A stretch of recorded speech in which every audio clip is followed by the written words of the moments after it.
Greenville, but we always pronounced it Greensville with an S. That was home. Greensville's very much like Plains, Georgia, if you pardon my comparison. Same part of the country and same sort of tiny rural village. You hear folks talking about being poor, but listen here. When I say we were poor, I'm spelling it with a capital P. Even compared to other blacks in Greensville, we were on the bottom of the ladder looking up at everyone else. Nothing below us except the ground. Fact is, I was fairly old when I got my first pair of shoes. Indoor plumbing was something we never even dreamed of, and yet I was taken care of. 2 women loved me. It sounds strange, but I actually had 2 mothers.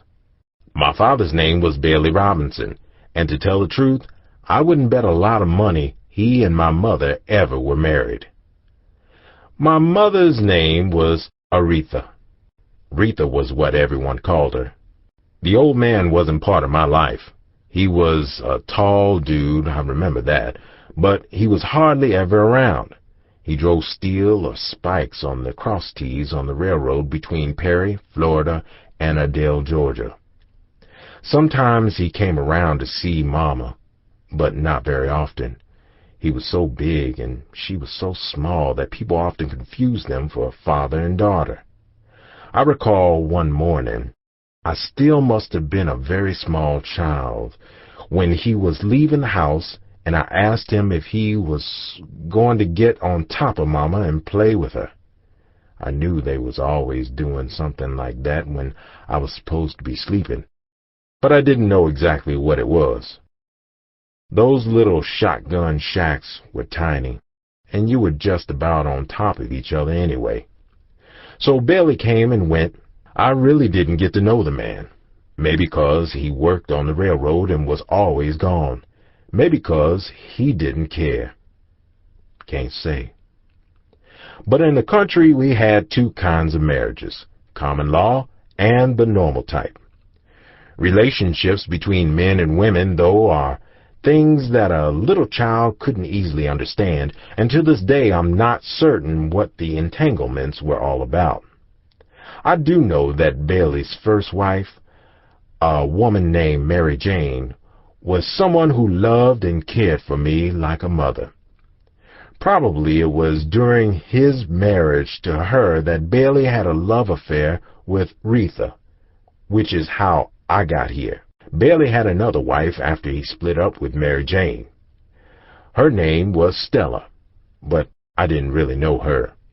Yeah, Mary Jane took to me like I was her own.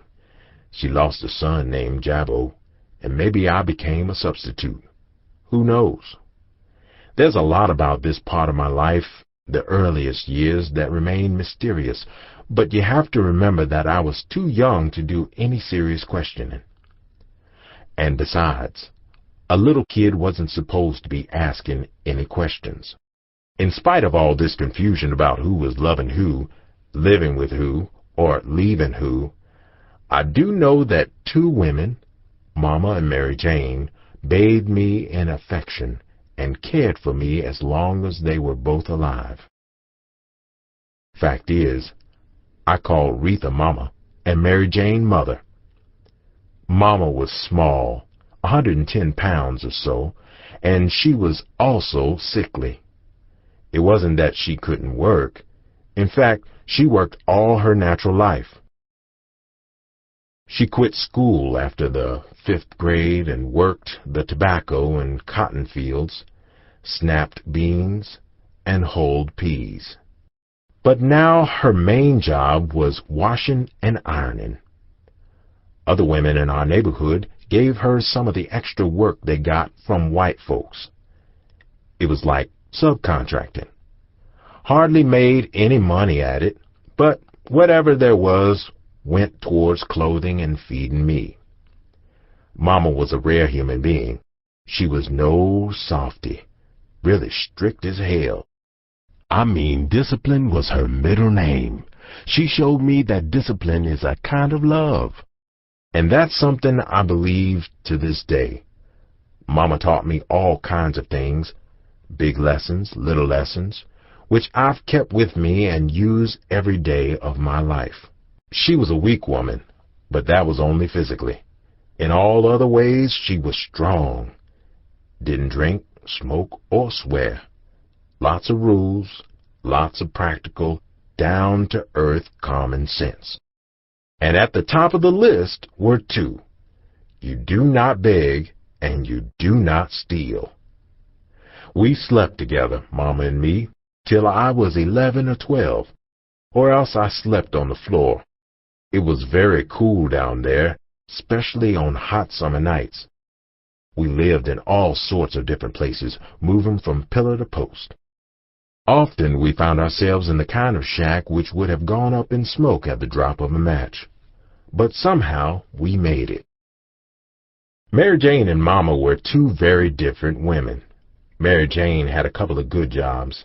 Her first gig was for white people, supposedly one of the older families, the Osbys. And she also worked at the sawmill. Actually, Greensville was a sawmill town, and women worked there alongside men. Truth is, most men today would shy away from the sort of work Mary Jane did, lifting huge wet boards and throwing them into the steamer.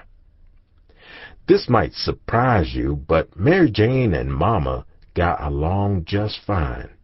Mama was a lot stricter and Mary Jane much more lenient. But that didn't matter none. For instance, Mary Jane wouldn't let Mama whip me. And usually Mama didn't argue with her. Maybe that's because she knew that Mary Jane was always giving me stuff, little foods that I especially liked, and small articles of clothing. I also remember that when they were still together, Bailey and Mary Jane ran a cafe not far from my grandmother's house, the kind of place that sold candies and bread and beer. I must have been around 3 years old at this time. Mary Jane called me her monkey doodle. Yeah, that was her name for me, and she was an awfully protective woman. On the other hand, Mama had a little more vision about preparing me for the real world. She let me roam, let me make my own mistakes, let me discover the world for myself. There were 2 sons born to Aretha, my brother George, and me. George was a year younger than me, and he was a phenomenal kid. By the time he was 3, he could add, multiply, and divide. Neighbors came by just to watch him do his little mathematics. They were fascinated by him. George also had a highly developed talent for inventing games and designing toys. Since there was no money for stuff like that, you had to make your own. And George did just that, putting together tiny cars and other devices with strings and wires. The kid was inventive, and in many ways, brilliant. I could see that Mama was amazed by George, and so was everyone else living around us. The 2 of us were little free spirits. We ran off into the woods, threw pebbles and rocks into the streams. We picked blackberries, and we laughed when Mama yelled, "Get out of that berry patch for a rattlesnake up and bite your head off." I can see the landscape, the pecan, chinaberry, and pine trees, the pigs and the cows and the chickens.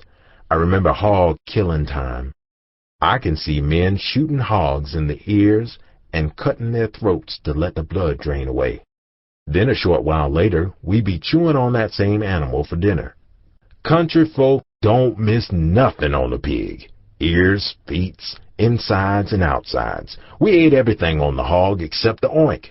Neck bones, chitlins, collard greens, rice smothered with onion gravy, cabbage with thick pieces of ham, sweet watermelon. Man, we might have been poor, but we ate good. If we had chicken, it had to be on Sunday, our church day. Oh, yes, Lord. Mama believed in going to church. Ours was the Shiloh Baptist Church, and I liked it best for the singing. Church was simple. Preacher sang.